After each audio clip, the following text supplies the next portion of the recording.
ठंड में सौतेली बहनें। माँ, ये जगह कितनी ज्यादा सुंदर है ना। मैंने तो सोचा था मैं इस बार अपने विंटर वेकेशन में कहीं पर भी नहीं जा पाऊंगी। हाँ बेटा, ये पहाड़ी इलाका मुझे भी बहुत सुंदर लगा।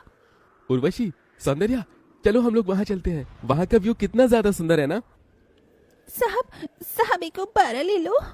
बेटा, इतनी सी उम्र में आप लोग सड़क पर ऐसे गुब्बारे बेच रहे हो, कहीं कोई गाड़ी आ गई तो? आपके माता पिता कहाँ हैं?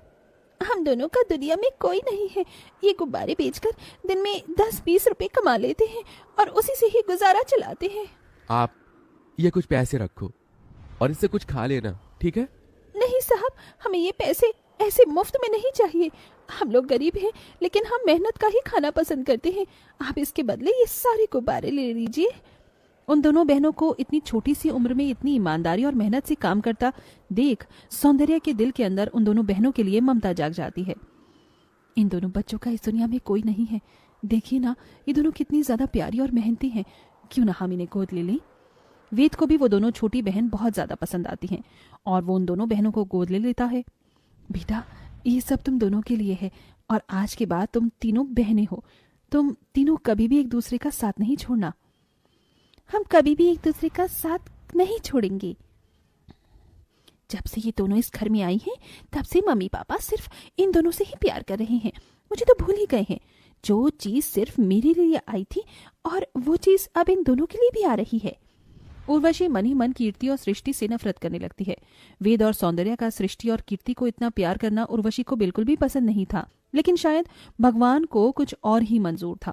ऑफिस जाते समय सौंदर्या और वेद की गाड़ी का ब्रेक फेल हो जाता है, जिससे उन दोनों का एक भयानक एक्सीडेंट होता है और दोनों की फौरन ही मौत हो जाती है। मम्मी पापा, आप दोनों क्यों मुझे अकेला छोड़कर चले गए?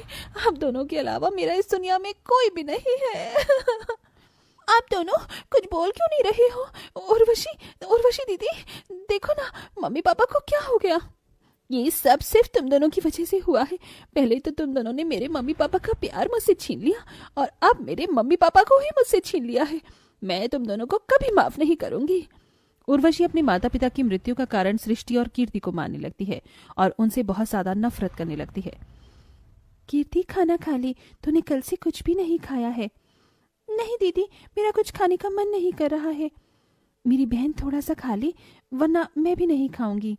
अपनी बहन के कहने पर कीर्ति जैसे ही निवाला उठाकर खाने लगती है, वहां उर्वशी आ जाती है और खाने की प्लेट छीनकर जमीन पर फेंक देती है। पहले तो मेरी मम्मी डैडी को खा गई और अब यहाँ आराम से खाना खा रही हो। घर में इतने सारे काम पड़े हैं, कौन करेगा? जाकर जल्दी से घर के सारे काम करो, वरना तुम दोनों को मैं घर से ही निकाल दूंगी, समझी? फिर इस कपकपाती ठंड में सड़क पर भटकते रहना। कीर्ति, सृष्टि उर्वशी को अपनी सगी बहन मानते थे, इसलिए वो उसकी सारी बात मानते थे। कीर्ति, सृष्टि ऐसी ठंड के मौसम में भी छोटी सी उम्र में ठंडे पानी में घर के सारे कामकाज करती हैं। ठंडे पानी में काम करने की वजह से उन दोनों के हाथों में छाले पड़ जाते हैं, लेकिन उर्वशी ये सब नजरअंदाज करती है।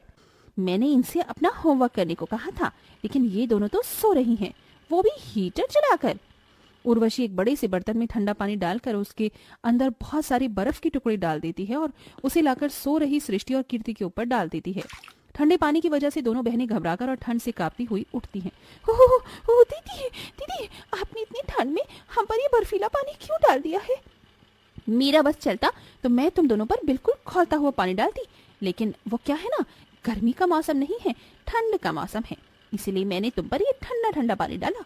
अब तो तुम दोनों की आंख खुल गई होगी ना, तो चलो जाकर मेरा होमवर्क करो और मेरे लिए गर्मा गर्म कॉफी बना कर लाओ। अच्छा दीदी, मेरी तबीयत खराब है, मैं आपका होमवर्क बाद में कर दूंगी, मुझे थोड़ी देर आराम करने दीजिए। तुझे आराम करना है? अगर तू आराम करेगी तो घर के सारे काम कौन करेगा? मेरे माँ बाप को खाकर तुम दोनों बहनों को चैन नहीं मिला क्या, जो अब तुम्हें आराम भी करना है? जितना बोला जाए उतना ही करो, समझी? उर्वशी का ऐसा बर्ताव कीर्ति और सृष्टि के पास सहने के अलावा और कोई चारा ही नहीं था।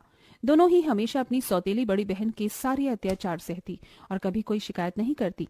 उर्वशी दिन रात उन दोनों से ठंड के मौसम में ठंडे पानी से काम करवाती और कभी उन्हें गर्म चिंटे से जलाती, तो कभी कभी उन्हें पहनने के लिए गर्म कपड़े तक नहीं देती। लेकिन दोनों ही सौंदर्य की बातों को याद करते हुए सब कुछ सहती हैं। समय बीतता है और आज ये तीनों बहनें बड़ी हो जाती हैं। कितनी बार कहा है तुमसे कि मेरी परमिशन के बिना तुम लोग गर्म कपड़े नहीं पहनोगी, लेकिन तुम दोनों इतनी मोटी मोटी जैकेट पहनकर आराम कर रही हो। मैंने कहा उतारो ये जैकेट। तुम्हारी वजह से बचपन से लेकर आज तक मैं कैसे अपने माता पिता के प्यार के लिए तड़पी हूँ, उतना ही तुम दोनों भी ठंड में तड़पोगी। दीदी, हमें कितनी बार आपसे कहा है कि हम मम्मी पापा की मौत के जिम्मेदार नहीं हैं।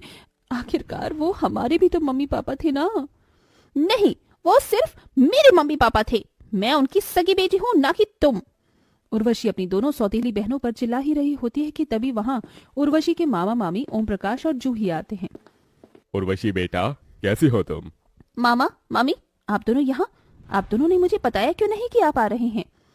अगर हम तुम्हें बताती तो हम तुम्हें सरप्राइज कैसे देते? ये तुम दोनों यहाँ खड़ी खड़ी मेरी शक्ल क्या देख रही हो? जाओ मामा मामी के लिए नाश्ता लेकर आओ। उर्वशी बेटा, तूने अभी तक अपनी इन दोनों सौतेली बहनों को अपने साथ रखा हुआ है। मामा मामी, मैं तो कब से इन्हें निकाल देती, लेकिन माँ ने कहा था कि मैं इन दोनों का साथ कभी ना छोड़ूं, इसीलिए मैं इन्हें इस घर में रहने दे रही हूँ। लेकिन मेरे दिल में इन दोनों के लिए सिर्फ नफरत है। आप दोनों यहाँ बैठिए, मैं अभी आती हूँ।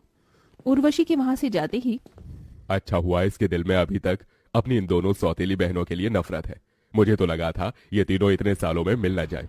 अब हमें कुछ भी करके उर्वशी से जायदाद के पेपर्स पर साइन करवाना होगा और ये सारी जायदाद को अपने नाम करवाना होगा। ओम प्रकाश और जूही दोनों की नजर उर्वशी की प्रॉपर्टी पर थी। ओम प्रकाश और जूही को बात करते हुए कीर्ति और सृष्टि देख लेते हैं और जाकर ये सारी बात उर्वशी को बता देते हैं।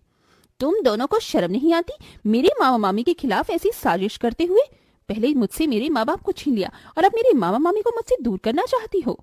दीदी, हम सच कह रहे हैं, हमारी बात पर विश्वास करो। जस्ट शट अप, निकल जाओ मेरे घर से और मुझे अपनी शक्ल मत दिखाना।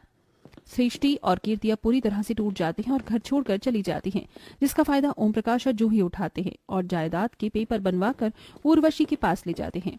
ये किस किस चीज के पेपर हैं? उर्वशी बेटा, ये पेपर तेरे माता पिता ने बनवाकर मेरे पास संभाल कर रखे थे। इन पेपर पर साइन करने के बाद तू अपने बिजनेस को पूरी तरीके से टेक ओवर कर सकती है। लेकिन मम्मी पापा ने तो मुझे कभी इसके बारे में कुछ नहीं बताया।